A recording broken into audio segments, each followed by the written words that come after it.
Hey guys, Brad here with Investor Creator, and today we're going to be talking about the top 5 marketing mistakes that I'm seeing in real estate investing businesses across the country right now, because we're hearing a lot of talk from wholesalers. I'll get into that, but first I just kind of want to do a recap of the first half of the year. So we're now in the first week of July, and looking at our numbers, we're fairly satisfied with our numbers, but we're not ecstatic. So we did $710,000 in long-term equity captured. Now, those would be purchases that we turned into sales and we captured a note, or purchases where we're going to keep a long-term asset as a rental. And so we did $710,000 in long-term equity captured during the first 6 months of the year, which is not terrible, but it's not on track for what we wanted to do. So we need to be closer to $1 million at this point.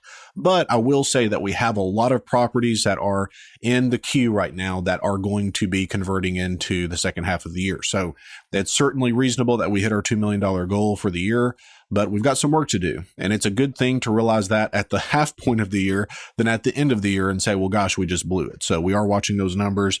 And again, we're happy, we're satisfied, but we're not ecstatic. So we've got some work to do there. So it being the first week of July, we have the holiday coming up, and I think my good friend Rich, who's also a private lender, he's going to be having some people over to his lake house. So we're going to have a good time with that. Unfortunately, my wife and children can't make it. My kids go to bed about 7 p.m. So that's a good thing and a bad thing. So it's a good thing whenever we want some adult time after the kids go to bed. But it's a bad thing whenever we have a social gathering around 5 p.m. because it doesn't leave a whole lot of time for the kids to go there and have a lot of fun and come back home. So, and to the parents out there or people that have been parents, you don't go to bed late. You don't get the kids to bed late. So that's something that we're trying to avoid. So I'm going to go do that on the 3rd. And then the 4th, we've got a neighborhood get together that we do every year. I'm really blessed with great neighbors. One of them has a pretty nice pool. So we go over there, we cook out, and have a great time. So I'm really looking forward to the holiday. I really love this holiday because, if people didn't have an overarching belief in what they could accomplish, then this country wouldn't exist the way that it does today. So I love that about it and appreciate the veterans for making that a possibility for us. Let's move on. Let's talk about some real estate. I've had a few wholesalers across the country reach out to me in the past 30 days or so. And I'm not going to call them exactly frantic, but there is a hint of concern in their voice because what they're seeing is that their marketing is not converting like it has in the past, that they have this big outlay in marketing dollar. They've created this infrastructure because they're not lean. They have a lot of employees and a lot of overhead. And they're beginning to see that the marketing is not paying off like it has in the past. And I think that there's a few reasons for that. But namely, what we saw was a complete rocket ship when it comes to price in most of the markets in the country. So we went from, say, $100,000 property to $150,000 or $160,000 property across roughly 6 years. Well, you think about that. It got to the point, guys, where if you hadn't bought the house in the past 36 or so months or haven't refinanced in that time, then you had a real asset base, a real equity base that somebody could come in and purchase. Okay.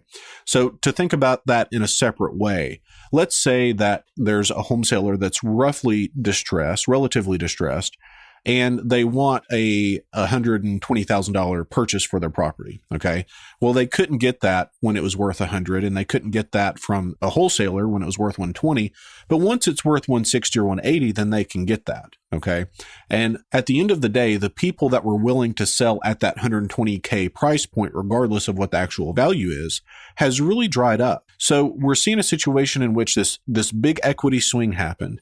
And then the people that wanted to take advantage of that equity swing in terms of selling the property, most of them have already done so.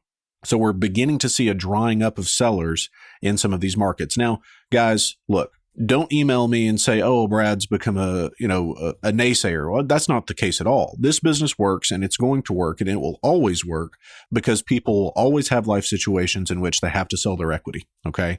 And so that's always going to work, but it may become more difficult the next 5 years than it has been the previous 5 years as price begins to stabilize. So at the end of the day, these people are reaching out to me and saying, hey, Brad, we're a little bit concerned. Do you have any thoughts? How's your business going? And I'm happy to help them and talk to them about this situation.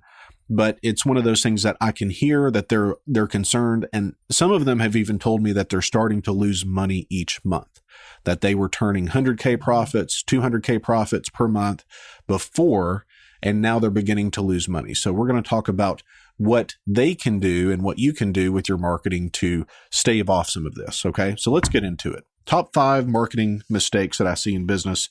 And we're going to go from number 5, which is like the least problematic, to number 1. Okay, so number 5, focusing on cheap marketing. Focusing on cheap marketing. So let's talk about that. You may say, well, Brad, I'm just starting. I don't really have a whole lot of funds to put into the marketing machine or to build that lead generation machine. And guys, if that's where you are, then that's fine. But cheap marketing is always expensive when it comes to time. Okay, so there's 2 types of marketing. There's sweat marketing, which is very cheap, but it's very time intensive. And there's also paid marketing, which is quote unquote expensive when it comes to in terms of dollars, but it's relatively scalable. Okay. And so people that begin in this business, if you have to use cheap marketing or sweat marketing, then that's okay. An example of that would be knocking doors or doing a very targeted pre-foreclosure list where you're handwriting the letters, something like that. So it's a very time-intensive way to do business. But if that's where you have to start, then that's where you have to start. The problem with it, guys, is you cannot scale sweat marketing. You cannot scale knocking doors by yourself. Now, you can get a team, but then we're talking about moving to a paid model, right? So we cannot take a sweat marketing type of scenario and scale it to where it's going to create an effective business. Because at the end of the day, guys, what I want for you is to be able to turn on your lead flow like a water faucet. It's like you want more deals, you want more leads, turn it on, turn it off if you don't, okay? And that's what a super successful business has, is that type of scalability, and that does not come from cheap marketing, okay? So guys, what can we do? Well, you do your cheap marketing while you have to, but then whenever you get that first deal, you start taking 20% of that profit and you begin to use paid marketing, okay? And it snowballs so quickly, guys. I've seen it 100 times. People get their first deal. Now they have $5,000, $6,000, $8,000 they can put towards their marketing. And now they have 2 deals, 3 deals, and they do it again and again. And before they know it, they're buying a house a week. Let's move on to number 4, using a branding versus a conversion marketing tactic. Using a branding versus a conversion marketing tactic. And so a lot of marketing gurus outside of the real estate investing space focus on branding. And so I think a great example of this is Coca-Cola or Geico. I love the Geico commercials. Now, for those unfamiliar, everybody knows what Coca-Cola is. For those who are unfamiliar with Geico, it's the lizard that does like the funny things, so it may talk to you or whatever. And it's just really amazing branding marketing. But they're not asking you to do anything really. They're not saying, hey, go buy a Coke. Hey, call us for an appointment for your insurance needs, anything like that. They're just staying in top of mind awareness. They want you to be aware of that brand, and that's focusing on branding. Now, guys, in terms of the real estate investing space, it is very difficult to brand a company. Very difficult. Okay. And we're seeing the national players like Opendoor and New Western and those types of players begin to try and do this. But will they be successful? It remains to be seen. I know Zillow, I think last quarter lost $140,000 per flip whenever they allocated their overhead costs to each transaction. So instead of branding a business, what we want to do is have lead flow. We want to convert people to say, hey, I'm going to raise my hand. I need a cash offer on my house. We want to sell our property, versus them just being aware of who we are. And it seems like that's pretty obvious. But one thing that I see as people get bigger in their businesses, they want to try and brand their business. And I've only seen this work just a couple of times. They were big players and they had money to burn. But I would submit to you that more likely than not, if they just kept with their conversion tactics, they probably would have made more money. Okay. So we want to focus on conversion and not branding. Number 3, not diversifying your lead flow. And at the end of the day, what this comes down to is we want to have multiple channels that create good lead flow. Now, if you have 3 different tactics to create lead flow, say it's direct mail, it's voicemail blasts, and it's pay-per-click, you're always going to have one that is vastly outperforming the other 2.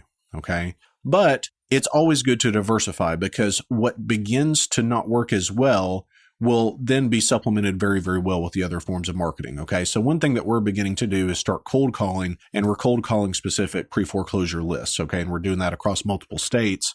And that's worked out fairly well, but it's to supplement the pay-per-click that we're doing. So pay-per-click, even today, and it's become more difficult the past 6 months, but even today, it's still the best form of marketing that I've seen for this business, but it is quote unquote expensive in dollar terms. So if you can't invest, say, $10,000 into your marketing, or at least $5,000, then you're going to have a difficult time because there's a learning curve with it. You need a good landing page. You need a good manager for the pay-per-click campaign.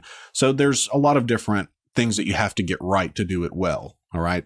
But we really want to diversify our lead flow so that we have multiple ways to create that person to sell to us. Now, I have actually had in my career the same person reach out to us to buy their property 2 different ways. So they would call a letter and then they would go online to find somebody there. And just lo and behold, it was the same people. It was us. Okay. And that's pretty fun, but it's just going to allow you to capture that many more leads. So diversify that risk of not having adequate marketing or compelling marketing during that time.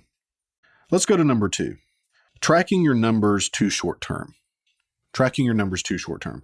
This is something that I see with newbies all the time. Okay. So you get a little bit of money together, you start your paid marketing machine, you're really excited. And then let's say it's a pay-per-click campaign and you sit at your desk and you're literally hitting refresh every 10 minutes to see what's going on. And you think, oh my gosh, I just spent $10 on a click or $30 on a click. And it impacts them emotionally. You can't, guys, judge something without a representative sample. And I would submit to you that minutes or even days or weeks at times are not representative samples, okay? So what I like to look at in terms of paid marketing is what is our benchmark in terms of cost per contract in terms of dollar for our other marketing, okay? So let's say it's $2,000, okay? Well, I want to spend that twice with a different marketing technique to see how it's going to do compared to what we're already doing. So in other words, if I'm spending $2,000 per contract on pay-per-click, then I would allocate $4,000 for direct mail or radio, or I've actually always wanted to buy a hot air balloon and put We Buy Houses on the side. I think that would work out relatively well. But some type of marketing that you haven't done that you don't know the numbers to. So in my opinion, if you spend double what it costs you in another marketing technique to create a transaction and you don't get a deal from it, then we can pretty much scrap that marketing channel. Okay. So we want to have a representative sample in terms of lead flow and in terms of contract flow per dollar spent for these marketing channels. Let's go to number 1. And this is something that I think plagues everyone, okay? The biggest marketing mistake that I see is not really realizing that your marketing is an investment. Guys, your first investment in this business is into your marketing machine, whether that's a sweat investment or that's a paid investment. We'll leave that up to you. But your first investment is into your marketing machine. And it's an investment, guys. It is not a cost. So if I see a business that is struggling to create contracts, then the first thing that I want to know is how much are you spending on your marketing? And that's almost always the main culprit in why that business is failing. Guys, I cannot personally spend enough on my marketing machine. Once the marketing machine is proven, it's like buying dollars at a discount because I know that our transaction is X and it's going to cost me Y to get that transaction. And at that point, once you know your numbers, it's just buying transactions. So we can put money into the marketing machine and there is a little bit of an ebb and flow. But again, that's why we want to look at representative numbers. Okay. We want to look at representative sample sizes. So at the end of the day, guys, we have to understand that our marketing machine is our top priority. It's our best investment and it's the way that we're going to win in this business. All right, guys, that's enough for today. I hope you enjoyed it. And next time we're going to be talking to Keith Yackey. He's a good friend of mine, and he has raised $45 million in private money. And we're going to be talking with him about creating a machine that allows us to go out and get that private money cheaply and effectively. All right, guys, take care. We'll talk to you next time.